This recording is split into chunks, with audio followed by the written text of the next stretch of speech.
I brought types of sentences in front of you, and there are three types of sentences. And first type is simple sentence, and second type is complex sentence, and the third one is compound sentence. So let's begin with simple sentence first. The sentence which has only one subject and one predicate is called a simple sentence. This is the simplest definition of simple sentence. And according to this definition, you have come to know that one subject and one predicate. These are two essential elements of a sentence, subject and predicate. So if you have if you see any sentence with one predicate, one subject, then you may call it simple sentence. Second one is, I do not like to eat mango fruit. And if we pick up the subjects from these two sentences, this is the subject, this is the subject, there are two I's. And predicates are want to go home now and do not like to eat mango fruit. So the basic elements of a sentence is predicate, subject and predicate. At least it must have one subject, one predicate. So the simple sentence has only one subject and one predicate. If it has more than one subject and predicates, then it's not the simple sentence. It may be either complex sentence or compound sentence. A simple sentence has only one finite verb.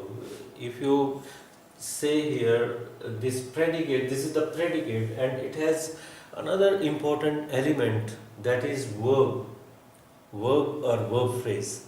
It has only one verb and another, this is verb phrase.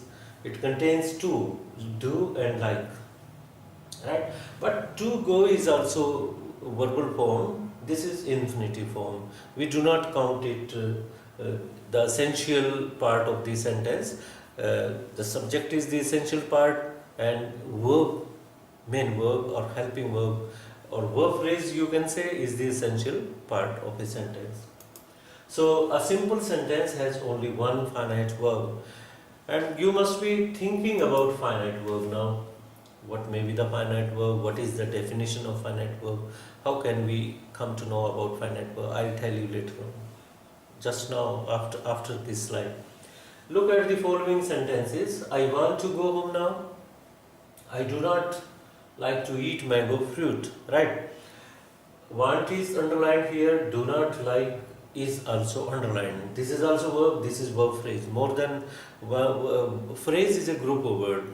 It may have more than one verb. So more than one word, you can say, rather saying verb. It has one verb, it has two verbs, do and like. Not is adverb. What are finite verbs? Now the question arises, what the finite verbs are. The verbs which are affected by the change in number, person of the subject and the tense of the verb are called finite verbs. Right? And I'll explain more. See how the finite verbs are affected. I have said, see here, the verbs which are affected, influenced by change in number of the subject, of the person of the subject, and the tense of the verb are called finite verbs. Will change in the subject, number, person of the subject, and the tense of the sentence. Let's see it. Some boys are playing cricket, right? So some boys, this is the subject, some is determiner, modifier, real subject is boys. A boy, I is determiner, here article, and boy is the real subject. I is the subject, he is the subject as pronoun. I is also subject as pronoun, he is also subject as pronoun. So if we change the number or the person of the subject or the tense of the sentence, then one verb is affected by that. If there are more than one verb. There may be verb phrase, it may have helping verb, it may have main verb. So one part of the verb phrase is affected by these changes. Then the verb that is affected by these changes or influenced by these changes, that is called finite verb. Let me prove how it is affected. Some boys, these are plural, boys are plural, it's not a single boy. So we are using are. If I make a boy, instead of are it will take is. So are and is, these are affected, right? If I replace some boys, I say he, then we'll use is here. So this part is affected and this part is not affected at all. So the part which is not affected by these changes, that is non-finite verb, and we can sometimes say main verb. And this is helping verb, auxiliary verb. It's helping and it is telling us about the tense, okay? And some boys are playing, so are is finite verb, is finite verb, and here if I put I instead of he or a boy, then I'll use am. So the change in the number has been changed here in two examples, boys and one boy, right? Singular and plural. Another person has been changed. This is first person pronoun, this is third person singular pronoun, right? So he goes to school. If I change I, then S will not come here. It will become I go to school. If I say he, if I make it negative and I use he does not go to school, does is there. Does is, if I say I do not go there, if he is put instead of I, he will say he does not go, or I do not go there. So this part is affected and this part is not affected. Go is not affected. So here it was affirmative positive sentence of simple present tense. In simple present tense, to make positive sentences we use only verb form, first form of verb, with or without s or es. So I go to school, he goes to school, these examples are there. These are alone, so these are finite verb. They seem to be, if you say that this is alone, whether it is finite or non-finite, then we'll consider it as finite form. It's not non-finite form. So I hope you must have understood this. So are, is, am, goes, go, does, these are finite verbs. The sentences have one finite verb only, therefore this is simple. One finite verb, one finite verb, one finite verb, one finite verb, one finite verb, and another one finite verb. So these sentences are simple sentences. If we have more than one finite verb, then it may be either compound or complex sentence. If I say those who live in glass houses should not throw stones at others, it may have more than one finite verb. Those should not throw, should is finite verb. Who live in glass houses, live is finite verb. There are two finite verbs. That is either compound or complex. That is complex sentence. Now we proceed further. In some cases, the finite verb does not change with the change in the person and the number of the subject. There may be a case there. If the verb shows action, then it is surely a finite verb. In simple past tense, when we make positive sentences, affirmative sentences of this tense, we use second form only. He wrote a letter. So wrote is one verb of one word there. So it is only finite verb, right? Because action is shown by that. If there is only one verb and that is about action, that is finite verb, right? So sometimes is, am, are, they also come as finite verb. They do not show any action, then they are also finite verbs. So you can make a formula like that. If there is only one verb, right, that is finite, certainly finite verb. Let's move further. For example, he went home after attending classes. The boys went home after attending classes. I went home after attending classes. So if I put I here, if I put boys there, if I put he there, no influence on went. So if we put the definition here to test, then the definition will not suit here. So some verbs are not affected with the change in number, change in person of the subject. Tense, if we change the tense of this, then it will be changed. So this is finite verb because it is affected by the change in tense at least. He went home. If I change, this is simple past tense. If I say that make it into simple present tense, you will say he goes to school. He goes home after attending classes. Then goes is there instead of went. So change of tense is there. That's why this is finite verb. Let's move. But if we change the tense, the finite verb will be changed. I have told you this thing. I went home after attending classes. If the tense is changed, the finite verb will also be changed. I am going home after attending classes. So this is present continuous tense. Am instead of went, we are using here am. So this is finite verb. Now I give you the list of finite verbs so that you may have the list on your tips. Be type verbs is, am, are, was, were are always finite verbs. Do type verbs, do, does, did are always finite verb. Have type verb, has, have, had, whether single, whether they are coming with past participle, third form of verb, they are finite verbs, right? And all modal auxiliary verbs are finite forms. Can, could, may, might. You may remember all these verbs memorize them. They should be on your tips. Can, could, may, might, shall, will, should, would, like that. You must remember them. And ought and use, they take to infinitive. All other take bare infinitive without to. Right? I can do this. Do is bare infinitive, plain infinitive. I hope you have come to know what a finite verb is. So thus, if we can say that, thus, if a sentence has only one finite verb, it's a simple sentence. The conclusion is drawn here.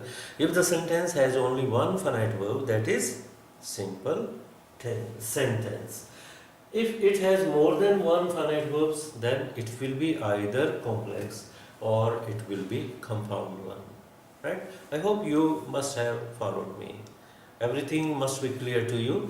If anything remains unclear, then you can go into the comment box. You can write there. I'll give the solution for your problem. Now we come to the simple sentence. Look at the following sentences again. I want to go home now. I do not like to eat mango fruit. See the same sentences here. A simple sentence has the following types, right? These were simple sentences I showed you in the previous slide. Assertive, declarative, this is first type. Assertive or declarative sentences they are called. And these have another two subparts. Affirmative or positive sentences, assertive. Negative, assertive sentence. Let me give you some examples. I went home after attending the class. This is affirmative, assertive sentence. No negation is there. This is affirmation. Right. This is declaration of your statement. I didn't go home after attending the class. This is negative sentence. It's very easy to understand that. Interrogative sentence. Right. If you use the structure helping verb plus subject then verb, this becomes interrogative sentences. And they may begin with WH family words also with the help of them, as we have where do you live. Then structure changes, WH family word, then do or the helping verb, then subject, then verb. So these are questions, interrogative sentences. They are of to, if you begin them with helping verbs, auxiliary verbs, then they are yes no questions. If you begin with WH family words, then they are informative they give information, informative questions. They demand some. Where do you live? The subject is to give some information about his living residence.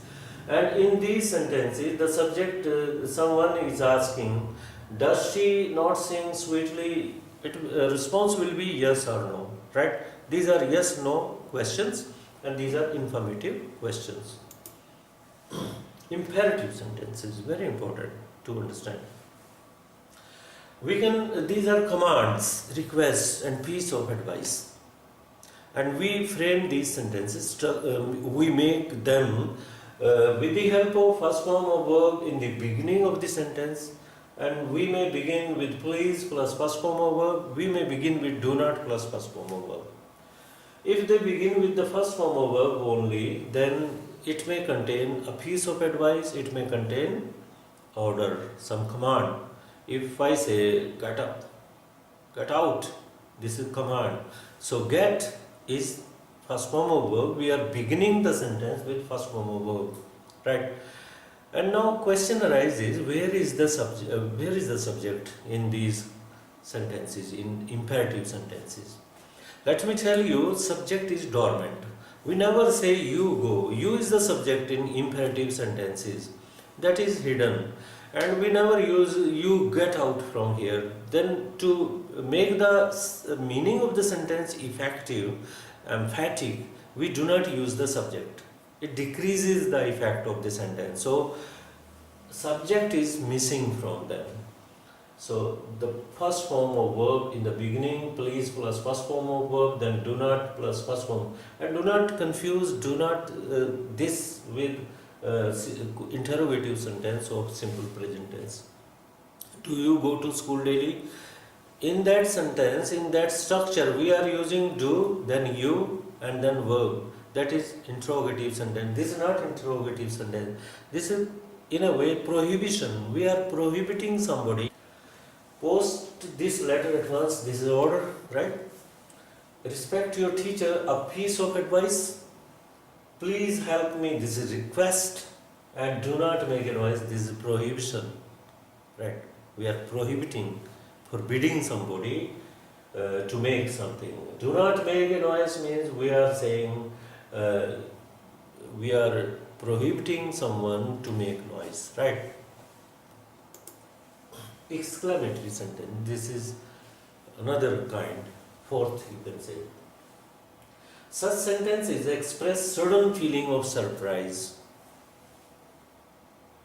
happiness also, and sorrow also, disgust also, surprise, sorrow, happiness, like that, disgust also. We have certain exclamatory words like that. Ah, how, what a, alas, oh, fie on you. These are expressions which show certain feelings in sentences. So these are called exclamatory sentences. How foolish you are. They have like that, sloping. How foolish you are. In interrogative sentence, the sound goes upward like that, the flow of the sound. Did you do that? We stop at like that. But in this sentence, the sound comes down from some height. What a lovely flower it is. Alas, the old man's only son has died. Hurrah, we have won the match. We have some expression on the face also. We show some feelings. Optative, another type. These days in some grammar books, this type is not there, but in old grammars, this type is there. When we express some prayer or wish to God, then that sentence is called optative sentence. Usually they begin with may God bless you, may you prosper my son. These are exclamatory sentences. So exercise is for you to practice, to recognize the type of simple sentence. All are simple sentences. You are to recognize which type of sentence this is, whether it is interrogative, affirmative or negative, what you call it. 2 and 2 make 4. Yes, which is this type? Make 4. This is statement, positive statement. This is affirmative sentence. Assertive, affirmative. How many books have you purchased today? This is interrogative. Question mark is there. So it's interrogative sentence. I love playing cricket. No note is there. And there is no exclamation. And there is no, they do not begin with first form, please plus or do not plus first form. These are not imperative. So these are assertive sentence, maybe positive, maybe negative. So this is positive one. I love playing cricket. This is assertive.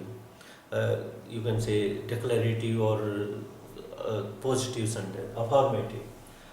My friend has not contacted me yet. This is negative sentence. Negative assertive. Go to your school at once. Go is first form. There's no subject shown here, right? He, she, or any noun phrase. We have not made any subject here. So go is the first form. It begins with first form. So this is imperative sentence. What a lovely rainbow it is. This is sign of exclamation. So this is exclamatory sentence. Who stole your book yesterday? Question mark is there. So this is interrogative sentence. Respect your elders. This is first form of verb, respect. Right? So this is imperative sentence, showing piece of advice. I want to tell you some secrets. I want to tell you. There is no negation here. There is no question mark. There is no sign of exclamation. There is no first form in the beginning, please plus first form or do not plus first form. So this is assertive, positive, assertive. He does not obey. Negative is there. So this is negative, assertive form. Now summary types of simple sentence, assertive sentence. It has so numbering is somewhat in a wrong way. So it has two types. One affirmative sentence, another is negative. So this is second type, interrogative sentence. Third imperative sentence, and fourth exclamative sentence, and fifth one is optative sentence. So dear students, this is all about simple sentence. I have told you about finite verb also, and I have given you the list of finite verbs so that you may memorize them, and types of simple sentence, how to recognize simple sentence. I have explained this thing. If it has one finite verb, then it is it's simple sentence. In my next video, I shall take up complex sentences. Then we shall discuss clauses also, noun clause, adjectival clause.